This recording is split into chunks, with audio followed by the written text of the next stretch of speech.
called, and after a few minutes, my husband, Jim, finally picked up the phone. Nothing. I'm busy at the moment. Carl was in an accident. What? Wait, gray space? The cover tease. And an accident? He's unconscious right now. Please come to the hospital quickly. Vroom. I desperately asked my husband, Jim, wanting anyone to be there for me. But my husband's reply was cold. I'm working, so that's not possible. My name's Melinda. I am 40 years old, and I am a housewife. I've been married to my husband, Jim, for 13 years now. Her son, Carl, was born soon after Jim and I got married, and he's now in the 6th grade. My son has loved running around since he was a little boy, and when he was in elementary school, he joined the local baseball team for kids. From then on, he spent every day immersed in baseball, working out by practicing hitting the balls and running around. I wanted to support my son, so I drove him to the baseball team's practice and worked with other mothers to prepare drinks for everyone on the baseball team. Looking back to that time, it seems like all of my last 13 years have been dedicated to Carl. My husband was very kind to me when we were dating and took good care of me, but since we got married, he has become very cold to me. I was saddened to think that he was a man who would become cold after we got married. But then, as I was beginning to think that, I found out that I was pregnant. I hoped that my husband's cold attitude would change again once we had a child. However, Jim wasn't really kind to me during my pregnancy, and even after Carl was born. Jim seemed completely uninterested, saying he was too busy traveling for business trips or working overtime to go to the hospital. The first time Jim picked up our son to hold him was a week after he was born. And even after Carl was born, Jim still didn't seem interested and invested in our marriage at all. When I was home with Jim and Carl, who's still a baby, was crying, he would give me a blatant disapproving look and tell me to take Carl to a different room, as if he was trying to get rid of me and Carl. I was so disgusted with my husband's lack of interest in me and my son that I even considered divorcing him. But I had quit my job when we got married, and I didn't have the courage to become a single mother with Carl, who was still a baby then. So I had no choice but to stay married to my husband. Fortunately, Jim wasn't interested in us and didn't say anything more which bothered me or gave me a difficult time. So I decided to cut him some slack and think of him as someone who's just there to provide for us. And 10 years passed in the blink of an eye. My son had grown up quickly and was enjoying his life, having found something he could devote himself to: baseball. When Carl was still young, he probably felt lonely because my husband refused to practice or play ball with Carl. So as a mother, I am very happy to see him enjoying playing baseball with his teammates as he does now. My husband is a person who really has no interest in my son, and as I said before, he never plays with him or spends any time with them. When my son started playing baseball, he never said anything about it. Of course, Jim also never came to watch Carl play any of his games or practice with him. When my son came home from his games on Saturdays and Sundays, Jim would tell Carl with a very scary face, saying, "Go to the door, take off all the dirt and sand, put it in a plastic bag, and then come inside." Carl had always come into the house after cleaning off the sand and stones by the front porch when his uniform got dirty, and it was inevitable that he would get a little dirty as long as he played baseball.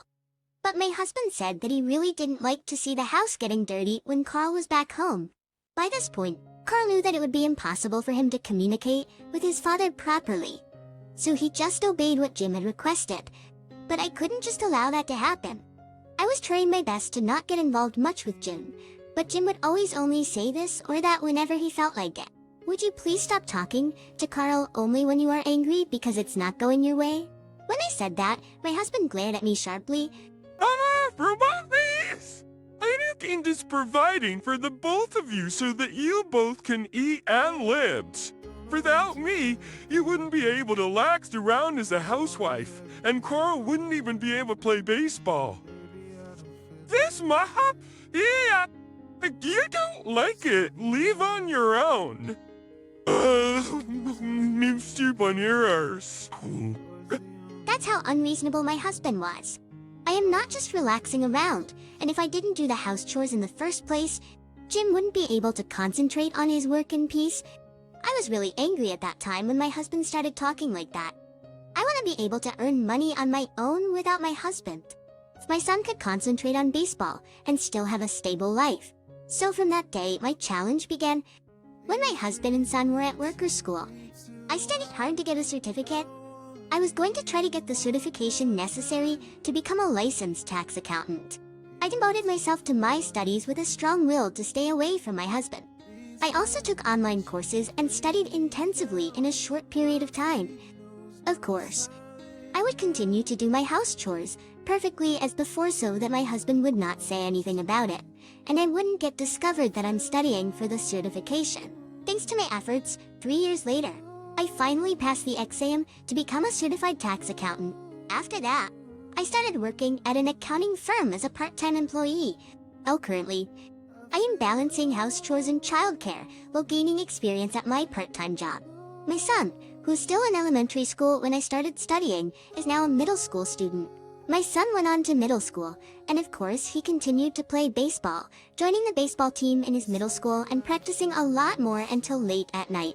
Now that I didn't really need to always take care of Carl, I've extended my part-time hours a bit, gaining even more experience and preparing to become a tax accountant at any time. But as usual, my husband still seems uninterested in us. Since that argument a few years ago, we've become a couple that rarely speaks to each other. Carl also rarely speaks to my husband. Since Jim works overtime and comes home late every day, he rarely spends any time with us. Lately, he's been working even on days off and holidays. Even when he doesn't have to work, he doesn't want to be home, so he goes out. But for me, I am grateful that my husband is not at home. While we were living like this, something happened that bothered me. It happened one day when my son was out with his friends in town on the weekend. A familiar car was parked there, so Carl looked that way and saw my husband with a coffee he had taken out from a cafe. Carl really didn't expect to see his own father and was about to ignore him and get back to the conversation with his friends when a woman he didn't know came up behind my husband and began to cross her arms to his arm. My son then thought that my husband might be having an affair and told me what he saw when he came back home. I was really happy internally when I heard this story. If Jim was really having an affair, it meant that my husband was to blame, and I could divorce him and also get alimony. At that point, I no longer had any love left for my husband. I immediately requested an investigation by a professional investigator. A few weeks later, I received the results of the investigation, and as expected, Jim was having an affair behind my back. The photos were clear evidence of my husband's affair. I could divorce my husband. Carl and I could live on our own together away from Jim now. But just when I was thinking that, something unexpected happened. It was on a Saturday. My son had just gone to a baseball game with his teammates for a tournament. But when they were coming home after the tournament, my son was involved in an accident. Carl was riding his bicycle to and from the tournament since it was held close by, and as he was crossing a green light, a car ran into him and hit him. Carl was immediately taken to the ambulance, and I was immediately notified. My mind went blank for a moment when I received the news, but I quickly picked up a cab and went to the hospital. My son was taken to the intensive care unit, and I had to wait in the waiting room. My anxiety grew and grew. My parents live in the countryside, and they're pretty far away, so I could not really call them. So I had no choice but to call my husband. No matter how much I said Jim was not interested in Carl, surely Jim would be so surprised to hear that his son had been in an accident that he would come flying to the hospital. Well, that's what I thought.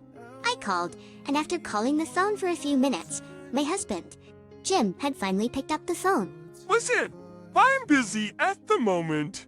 Carl was in an accident. Wait, we can bust it. Hands chance. And He's unconscious right now. Please, come to the hospital quick. I desperately asked my husband. But my husband's reply was cold. I'm working, so that's not possible. Excuse me? Your own son is unconscious right now, and you say that your work is much more important? Well, even if I go to the hospital now, all I do is just wait around, right? No way. Carl is your son, you know. He is much more important than your work, right? Work is much more important. How could Jim even say that and be that terrible? Okay, fine. My anger towards my husband rose up all of a sudden. Plus, Jim says it's work, but I'm not even sure if he's really working or not. He's probably meeting up with his lover, isn't he? It would really suck if Jim was really meeting up with his lover at a time like this, especially when his own son was involved in the accident and being unconscious in the hospital. Then news came that my son woke up. Vishal Otao. Thank goodness. Thanks to the fact that my son had been training in a baseball club, his body was not affected that much, even if he was involved in a major accident. But Carl did get hit really hard, and he fainted, so they are going to hospitalize him for tests to see if there are any other abnormalities, just in case. I was a little bit relieved. Then my anger towards my husband began to rise up once again. I wonder if Jim really went to work. I told them that our son had been in an accident and had been taken to the hospital, and that I could not reach my husband and that I wanted him to come to the hospital. Then the employee who picked up the phone said, "Well, your husband is not here today as he's taking a paid leave." Once the employee said that, I understood everything. My husband must be meeting with his lover. Excuse me. I tried to call him, but I couldn't get through to him. So could you please contact him from your side? I have to accompany our son, you know. I said it apologetically, and the employee on the other line said, "Okay, I will try to call Jim right away." If the company called, my husband would pick up the phone and come over because he didn't know what the people at work would think of him if he didn't show up at the hospital for theirs. My husband arrived at the hospital room a few hours later, just as I had hoped. Hey, what the hell are you calling the office for? Oh, aren't you at work? She gets work right. I heard that you were on your paid leave, but where on earth were you? That's Jesus and Express. My husband sounded pretty upset when I asked him that, but when he saw that Carl was awake, he changed the subject. What the hell? I need this is all. We said that Carl had an accident and was unconscious, but he's completely fine and conscious. My son and I were both disgusted with my husband for saying such a thing. How could he even say such a thing to Carl? And even today, you were meeting up with your lover, weren't you? When I said that, my husband's eyes widened in surprise. I'm not having an affair. Don't make any accusations when you don't know anything. I'm not making any accusations from nothing. I even have proof of your affair with these photos. As I said that, I showed Jim the photos I had taken on my phone, which I had gotten from the private investigator. My husband looked at them and froze. You're disgusting, lying and meeting up with your lover while your own child was suffering in an accident. I'm divorcing you. I'll make sure you pay alimony and child support. My husband's face completely turned pale at this point, but Jim got defiant and began to say terrible things to me. "But you're the one who's going to suffer after the divorce, aren't you? Can you, a housewife, support a middle school boy? Don't divorce and just stay home at my house and raise Carl while I provide for you both." But well, that doesn't mean I'm going to leave my lover though. What a good-for-nothing scumbag. My son was just appalled at his own father being that way. Will, I hate to break it to you, but I can raise my son without you. I'm a licensed tax accountant.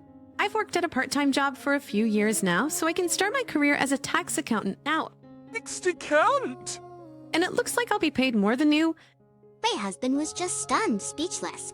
So I'm leaving you, and I'm going to charge you alimony and child support. Brent, be prepared. Now we're out. That's nothing. If you understand, then get the hell out of this hospital room right now. My husband left the hospital room quickly. He looked pale. After that, our divorce was finalized without any issues. My husband and his lover paid me alimony, and my husband also paid me child support. I also told the company about Jim, and people at work found out that my ex-husband had met with his lover even though our son had been in an accident. My husband is now getting cold shoulders and cold glares from all his colleagues. I mean, he deserves it, and it's a really nice feeling to see him suffer that way. Meanwhile, I have successfully started my career as a tax accountant. I'm able to create an environment for my son to continue playing baseball as much as he wants, and we have more money than ever before. I will continue to work hard while watching my wonderful son grow up. It's so terrible of Jim to not even try to worry and visit his own son when he was involved in the accident and was unconscious, but instead, Jim chose to be with his lover. It is amazing that Melinda actually became a tax accountant after the divorce by studying hard so that she could support her child and become independent from Jim. I hope that from now on, Melinda and Carl will live happily together. Thank you for watching until the end. Please subscribe to our channel. We hope to see you in our next video.